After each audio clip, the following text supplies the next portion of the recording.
Halo guys, balik lagi sama aku Roni. Ini video part ketiga. Di sini aku mau ngasih tips dan trik.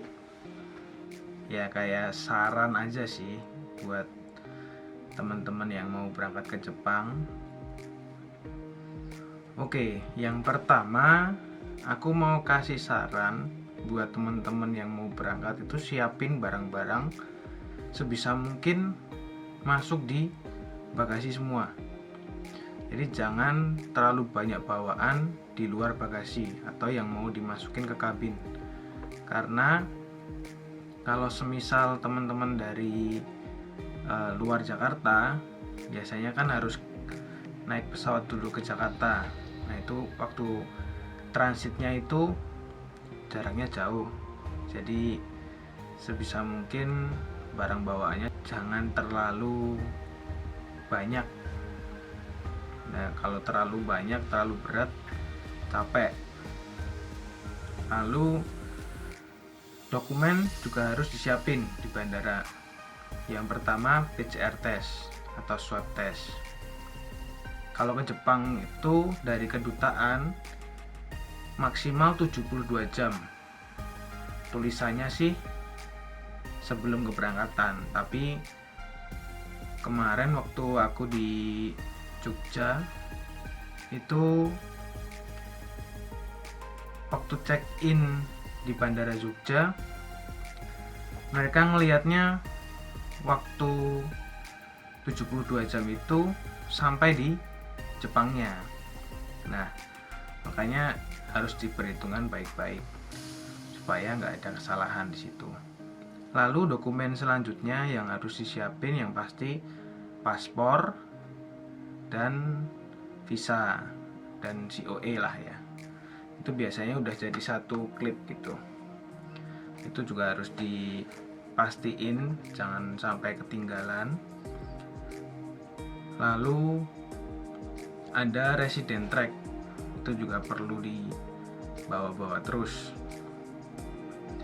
Dan jangan lupa dokumen-dokumen itu sebisa mungkin bawa kopiannya. Siapa tahu ada pihak imigrasi atau apa, atau pihak Kumiai atau pihak Jepang kalian yang ingin dokumen tersebut. Untuk proses di bandara mungkin itu aja sih, dokumen lalu barang bawaan yang penting ya, jangan over. Lalu aku mau kasihin tips, salah satu tips lolos PCR atau kita dinyatakan negatif corona. Ini pengalaman pribadiku, jadi selama seminggu sebelum aku tes PCR itu aku rutin konsumsi suplemen makanan kesehatan. Ini guys namanya Utsukushi. Nah Utsukushi ini aku juga jual sih, jadi kalau misalnya teman-teman butuh bisa kontak aku langsung. Jadi ini sharing pribadiku aja, jadi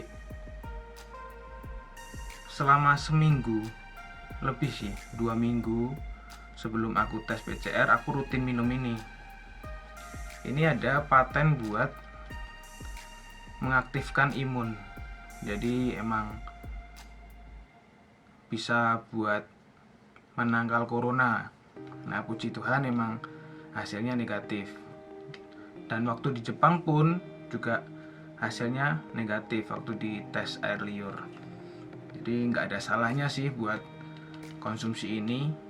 Kalau misalnya teman-teman khawatir, wah aku takut tiba-tiba positif atau gimana, ya bisa dibantu dengan ini sih. Menurutku ini oke.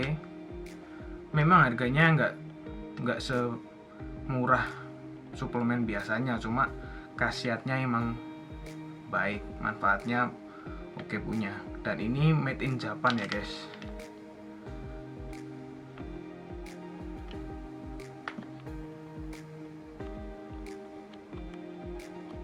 Made in Japan ya guys ya.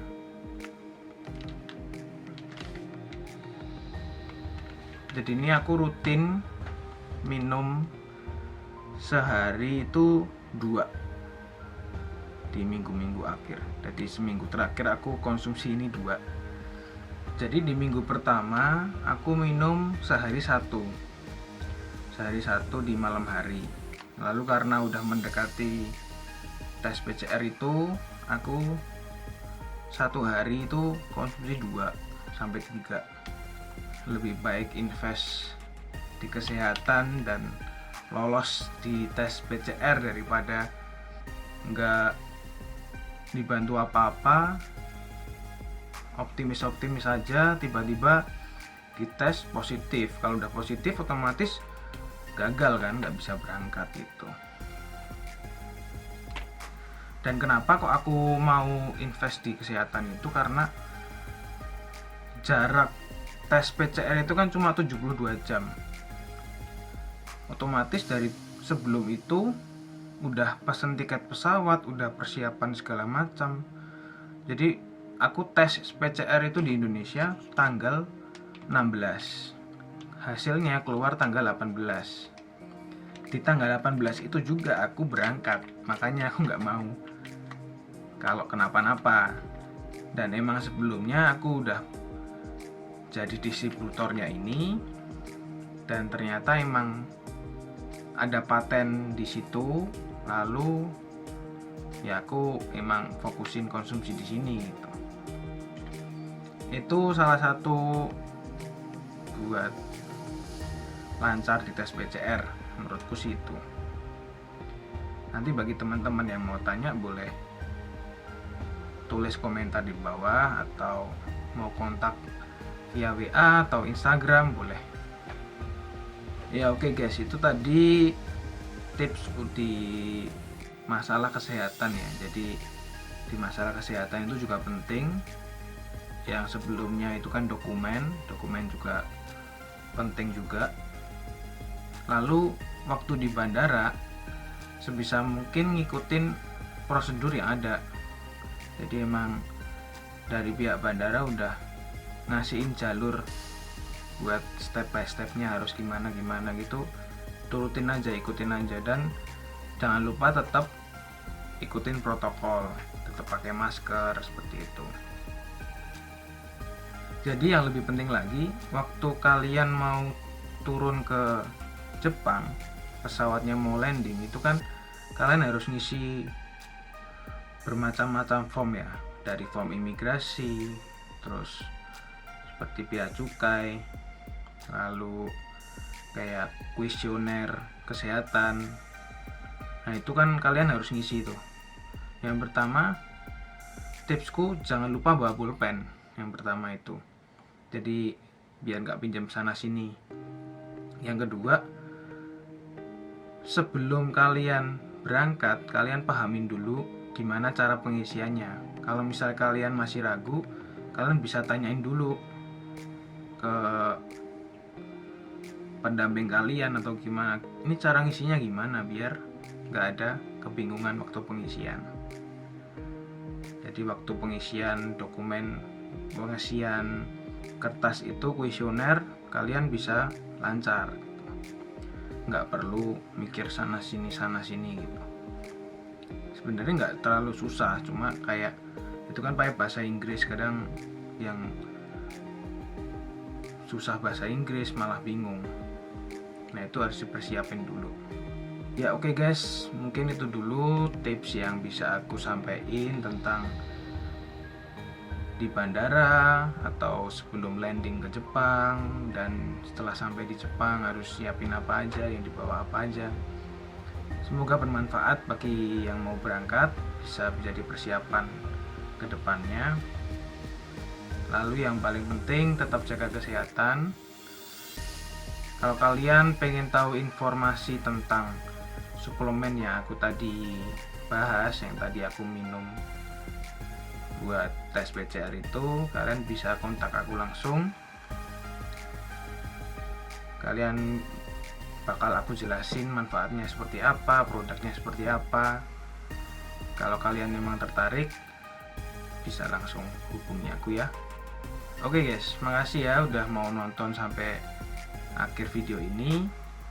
Di video selanjutnya aku bakal kasih tahu kalian tentang sistem karantina mandiri yang ada di Jepang, jalur mandiri ya.